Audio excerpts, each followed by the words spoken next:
I tried to stop that bleeding. Ultimately, what I had to do is wrap a pad and bandage around my fist and insert it into her chest and change it every 20 minutes, but basically left it there for about 6 hours to try and get that bleeding to stop.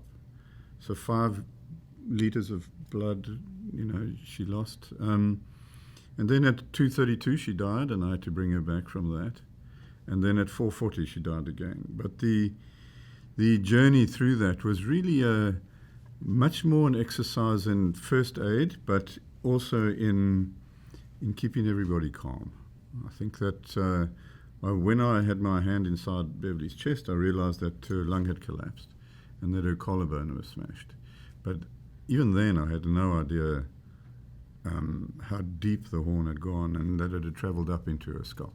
Dereck has a wonderful way of, saying, no, don't worry, it's not going to be a problem. But within myself, I was starting to feel, certain sensations. And one was that I had this incredible crackling in my neck, and it was slowly blowing up.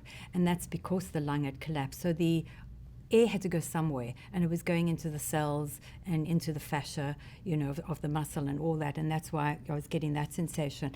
And then with the amount of blood that it was pouring down the throat, I felt like my throat was burning like crazy.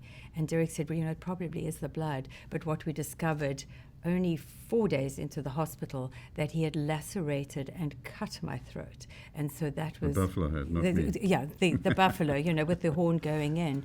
And so, that was part of it. So I was feeling a lot of what Dereck was discovering on the ground, and we were kind of not talking about too much of it, although eventually the pain in my shoulder was so extreme that I said to Dereck, I think I've broken my collarbone.